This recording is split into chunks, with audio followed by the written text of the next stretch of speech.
Hey guys, Metal Jesus here, and today I am back with a video that is inspired by a question I got on Patreon. Matthias asked me something that I hadn't been asked before and hadn't really thought about, and that is my top games most played on the Switch by hours. And the reason why I wanted to do a video about this is because if you think about it, it's an interesting question because he's not asking me the best games on it or the ones I think are the hidden gems or any of that stuff.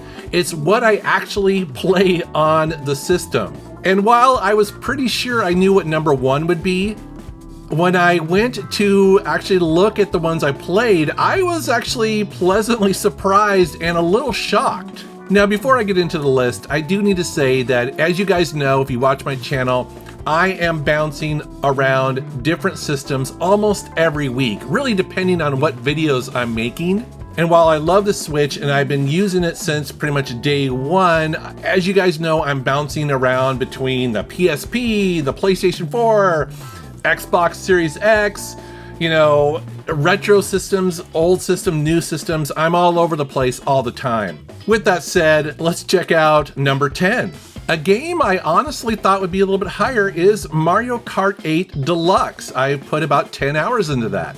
And the reason why I'm surprised it's not higher is because I feel like I put more time into this game, but I also kind of jumped in really hard whenever it first came out, and then I kind of got bored with it and moved on.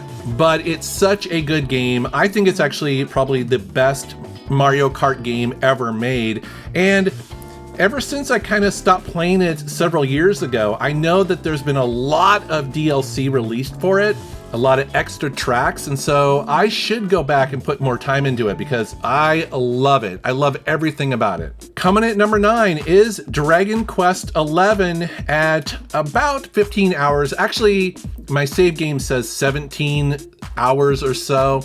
I guess the Switch kind of either rounds up or rounds down, but this is a game that I was very psyched for when it was announced it was coming to Switch. I heard so many good things about it and I was very excited to jump in and check it out. However, I did get burned out on it.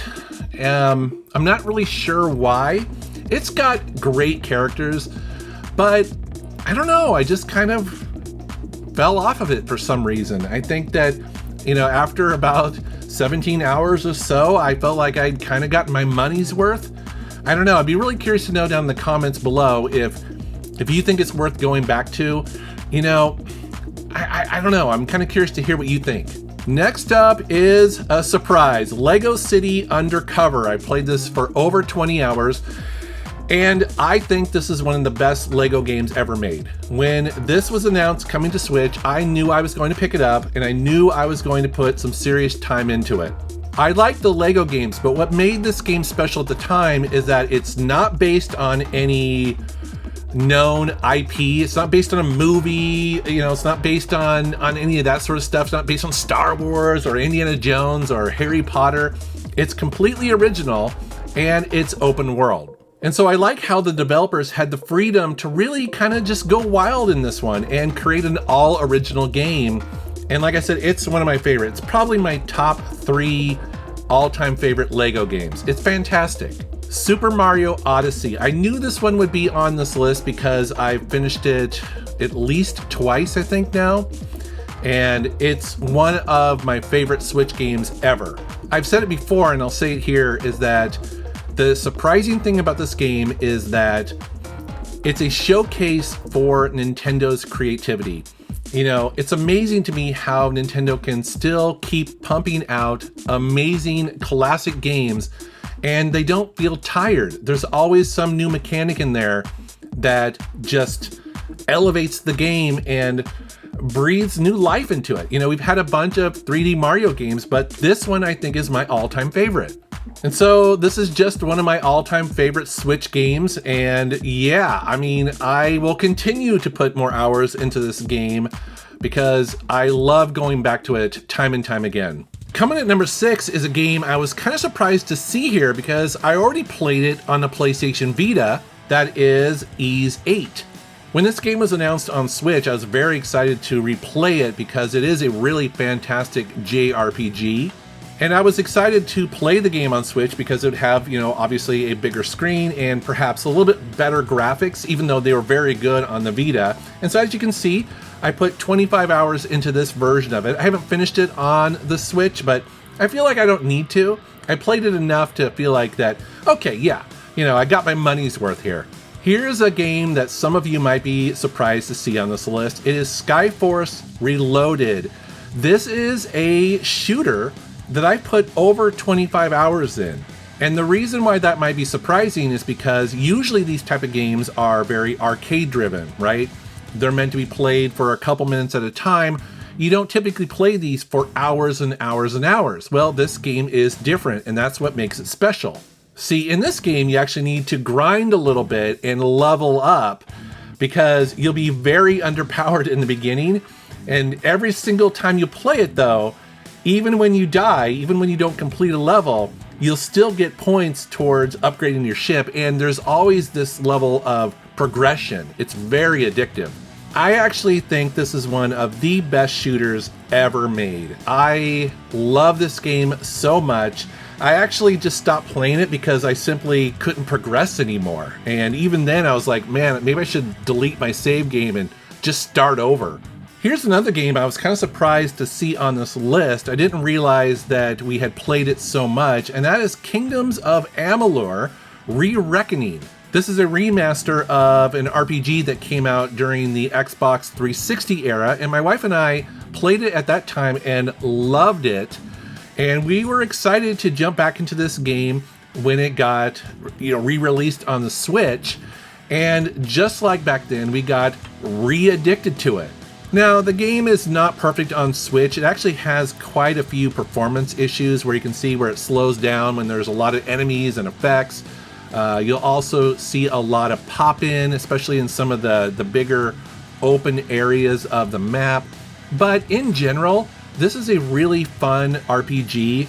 Again, not perfect, but I don't know. As you can see here, I was addicted to it for over 25 hours. Here's a title I knew would be on here because I put over 55 hours into Ring Fit Adventure.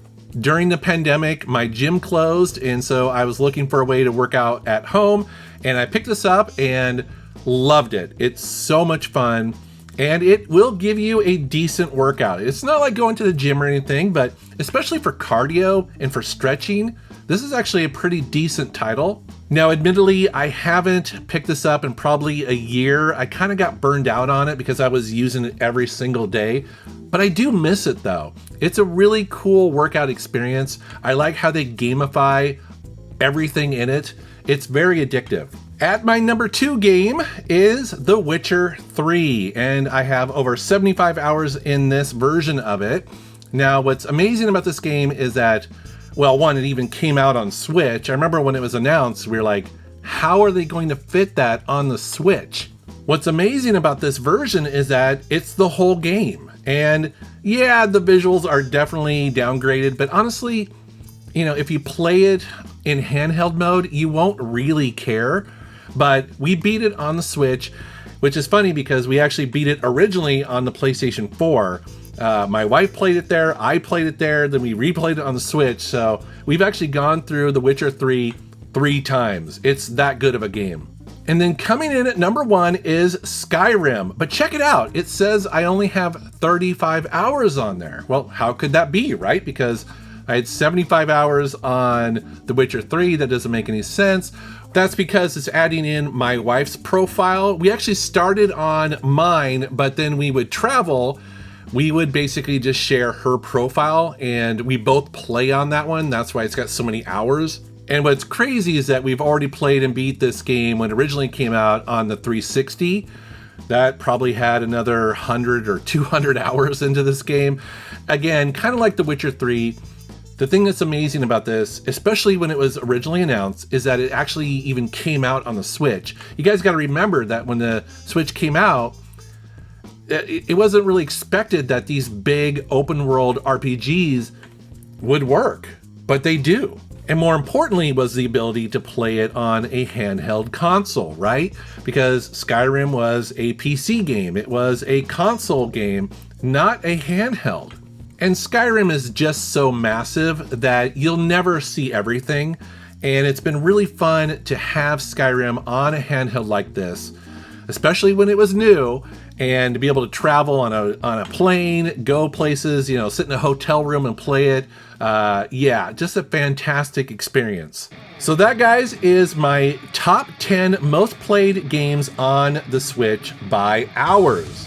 Now, I have a very large Switch game collection, and as you might expect, it's filled with games that I actually have about 5, 10, and 15 hours put into it. That's actually where the majority of those games sit, and that's actually the length of game that I typically look for. And so you're seeing a bunch of those on the screen now. But it's a great question, isn't it? I mean, you know, when you have a system, you assume certain games are really high up there, but then you're kind of surprised, right? Maybe you put more time into a game than you actually realize. But I would love to know what games you put the most hours into on your Nintendo Switch. And as always, guys, I want to thank you for watching my channel. Thank you for subscribing, and take care.